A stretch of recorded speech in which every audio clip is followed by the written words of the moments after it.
Hello, नमस्कार. कसे आहात सगळे? मस्त आहात ना? आशा करते तुम्ही सगळे आनंदात असाल. तुम्हा सर्वांचं अगदी मनापासून स्वागत आहे आपल्या चॅनलवरच्या आजच्या या व्हिडिओमध्ये. तर गृहिणींच्या मागे बघा दिवसभरामध्ये ना किती किती काय काय असे कामं त्यांच्या मागे असतात. आणि बऱ्याच वेळा बघा हे जे लहान सहान कामं आहेत तर ते कोणाच्या लक्षातही येत नाही. बऱ्याच वेळा असं वाटतं म्हणजे अनेकांना की झाडू पोछा कपडे भांडे आणि स्वयंपाक झाला की त्यानंतर मग तुमच्या मागे कामं तरी काय असतात आणि दिवसभर मग तुम्ही करता तरी काय. तर असे प्रश्न बऱ्याच जणांना येतात. म्हणजे स्पेशली जे बाहेर जाणारे आहेत तर त्यांना की घरी राहणाऱ्यांच्या मागे कायच कामं असणार आहेत. हे 4 कामं केले की त्यानंतर मग निवांत पूर्ण दिवस असतो म्हणून. पण बघा ज्यांचं ना त्यांना माहिती असतं की किती काय काय असे कामं निघतात आणि दिवसभर हे कामं काही संपत नाही. रोजच्यासारखे असे काय ना काय असे आपले कामं चालू असतात. आणि बघा आता जे व्हिडिओ बनवतात तर त्यांच्या व्हिडिओ थ्रू म्हणजे आपल्याला दिसतं. पण जे व्हिडिओ बनवत नाहीत म्हणजे ज्या गृहिणी घरी असतात व्हिडिओ बनवत नाहीत तर त्यांच्या मागे सुद्धा हेच कामं चालू असतात. एकंदरीत सांगायचं झालं तर बघा ज्या गृहिणी आहेत ना म्हणजे ज्या होममेकर आहेत हाऊसवाईफ आहेत तर त्यांच्याच मागे सततचे असे काय ना काय कामं चालूच असतात आणि दिवसभर हात काही खाली राहत नाही. तर माझेसुद्धा बघा थोडेसेच पण हे एक्स्ट्राचे जे काही कामं असतात वेळखाऊ कामं म्हटले तरी चालेल. कारण बघा बराचसा वेळ आपला या कामांमध्ये जातो. तर तेच कामांना मी आज काढायला घेतलेले आहेत. आता 2-3 दिवसापासून सततचे माझे हे पेंडिंग पडलेले कामच चालू आहेत. तर म्हटलं चला आजच्या दिवस पुन्हा थोडेसे एफर्ट्स लावून हे जे कामं आहेत तर ते करून घ्यायचे. कारण आता 3-4 दिवसांनी ना गुढीपाडवा येणार आहे आणि मला गुढीपाडव्यासाठी थोडीशी घराची साफसफाईसुद्धा काढायची आहे. पण डोक्यात एक फिट केलं होतं की हे सगळे कामं ना जे पेंडिंग कामं आहेत तर ते मी आधी आटोपून घेणार आणि त्यानंतर मग ना जी ही साफसफाई आहे तर त्याला सुरुवात करणार म्हणून. तरी ते ना थोडासा मसाला मी चाळून घेतला. मागे झालं काय की आपण बघा दुकानातून ना मूग मोठ वगैरे आणतो आणि बरेच दिवस जर ती मूग मोठ वगैरे ठेवलेली असेल तर त्यामध्ये बघा एक एक ना किडा लागतो. तर तेच त्यातलेच किडे ना मला या मसाल्याच्या डब्यामध्ये सुद्धा दिसले. तर म्हटलं आधी याला ना चाळून घेतलेलं बरं राहील. कारण की मग ते किडे पुन्हा वाढत गेले की मग बराचसा मसाला आपला फेकण्यामध्ये जातो. आणि मसाला तसंही मी प्रत्येक वर्षी काही बनवत नाही. 2 वर्षाच्या आधी आईने हा मसाला मला बनवून दिला होता. तर तोच मसाला म्हणजे मसाला मी काही जास्त वापरत नाही. जो काळा मसाला असतो किंवा गोडा मसाला असतो तर म्हणजे भाजीमध्ये मसाला वगैरे मी काही फारसा वापरत नाही. तर 2 वर्षापासूनचा हा मसाला ठेवला होता. तर म्हटलं चला त्याला ना चाळून ठेवून देते नाहीतर मग तो खराब होऊन जाणार म्हणून. सोबतच ना हे आमचूर पावडर आहे तर हे सुद्धा वर्षभराचंच बनवून ठेवते मी. म्हणजे मी बनवत नाही. आईच पाठवते मलाही. म्हणजे तिच्या साईडला बघा आंबे वगैरे ना विकत मिळतात. तर घरीच ती ना आमचूर पावडर जो आहे तर तो बनवते. तर तीच मला म्हणजे बनवून पाठवते हा. तर म्हटलं यालासुद्धा चाळून घेते. कारण आता उन्हाळा स्टार्ट झाला आहे आणि याच्यामध्ये बघा आपण पुन्हा आणखी नवीन जे सामान आहे तर ते भरत जातो. तर जे जुनं सामान आहे तर म्हटलं आधी ना त्यांना व्यवस्थित बघून घ्यावं. जर त्यामध्ये थोडासा काही म्हणजे किडे वगैरे असतील तर सुकवून घ्यायला बरं पडतं. तर म्हणून मग आमचूरसुद्धा चाळून घेतला. मागे आम्ही लग्नाला गेलेलो होतो आणि सोबतच आईलासुद्धा सोडून द्यायचं होतं. तर तिथूनच म्हणजे बाबांनी बघा ही ना तांदूळ नाहीच आहेत ते जो बारीक तुकडा तांदूळ असतो खंडा म्हणतात त्याला आमच्या इकडे किंवा बरेच लोक कणक्यासुद्धा म्हणतात. तर मला ना ते 4-5 किलो हवे होते पापड बनवण्यासाठी आणि कुरवड्या बनवण्यासाठी. म्हणजे ज्या कुरवड्या बनवतो आपण तांदळाच्या तर त्यामध्ये बघा जो बारीक तुकडा तांदूळ असतो ना त्याच्या छान बनतात त्या. तर त्याच्यासाठी 4-5 किलो मला हवे होते. तर बाबांनी ना ही सगळी पिशवी न्यायला लावली आणि ती पिशवी ना म्हणजे आता 8 दिवस झाले असतील बाहेर हॉलमध्ये ना जो TV युनिट आहे तर त्याच्या खाली ती पडलेली आणि ती समोरच ना बघायला चांगली दिसत नाही आणि घरामध्ये ना नुसता पसारा वाटतो. तर ते तांदूळसुद्धा मला भरायचे होते. तर म्हटलं चला आज ना यांना डब्यामध्ये भरून घेऊयात. बाहेर ठेवले होते आणि मदतीला कोणी नव्हतं तर कधी बघा घरच्या कामासाठी आपल्यालाच बाहुबली बनावं लागतं. तर ती पिशवी सरकवत इकडे मी घेऊन आली आणि या डब्यांमध्ये भरले.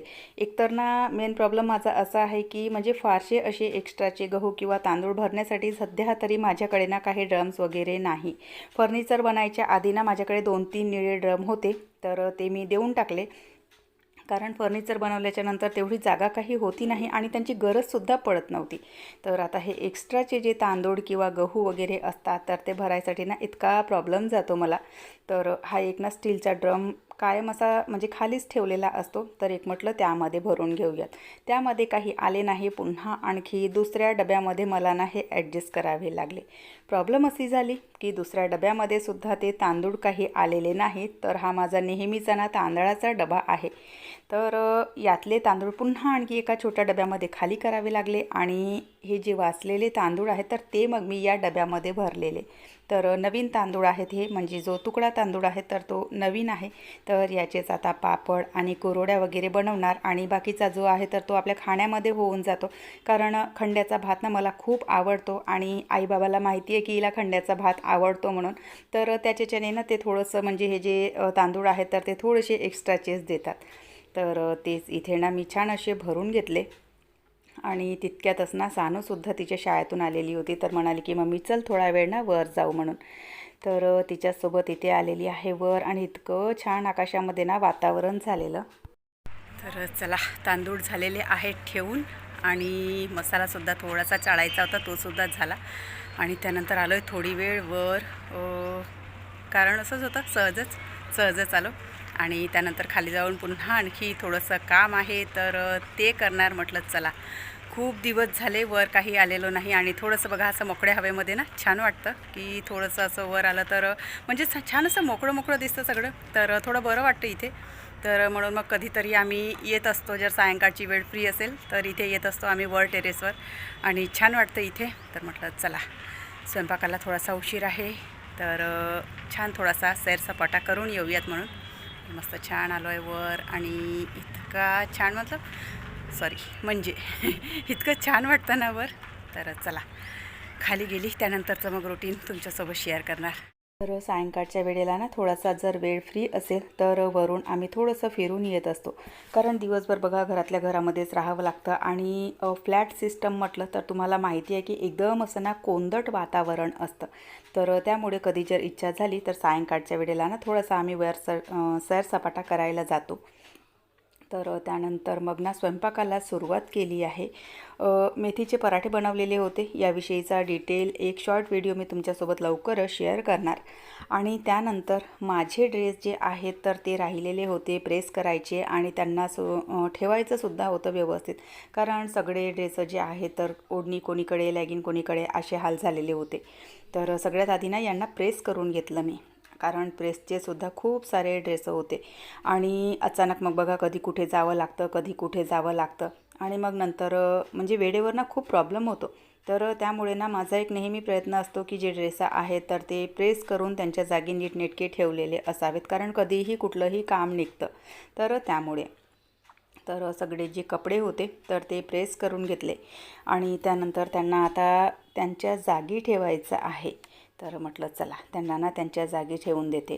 काही कपडे यामध्ये असे आहेत की मी कित्येक दिवसापासून घेतलेले पण त्यांना अद्यापही घातलेलं नाही.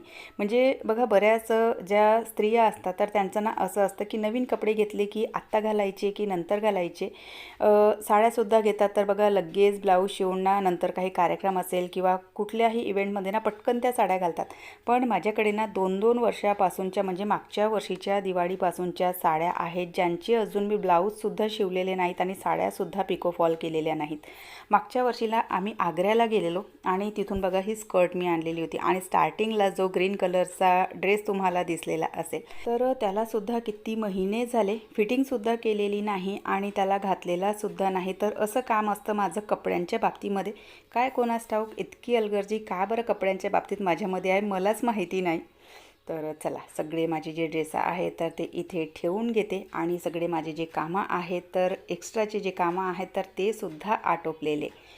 तर चला उद्यापासून जी आहे तर ती करणार मी साफसफाईला सुरुवात. तर आजचा व्हिडिओ मी इथेच संपवते. आशा करते तुम्हाला आवडला असेल. व्हिडिओ कुठे जरी आवडला असेल तर लाईक करा. चॅनलवर पहिल्यांदा आले असाल तर सबस्क्राईब करा. घंटीचं बटनसुद्धा दाबा जेणेकरून माझ्या येणाऱ्या व्हिडिओचं नोटिफिकेशन तुम्हाला असंच मिळत राहील. व्हिडिओ कसे वाटतात ते सुद्धा न चुकता कमेंट करून सांगत चला. खूप कंजूसी करता तुम्ही कमेंट्स करायला आणि लाईक करायला. प्लीज कंजूसी करू नका. व्हिडिओला लाईक करा आणि नक्की नक्की कमेंट करत चला. तुमच्या एक कमेंट्समुळे खूप मोटिवेशन मिळतं. तर चला भेटूयात नंतरच्या व्हिडिओसोबत. बाय. हर हर महादेव.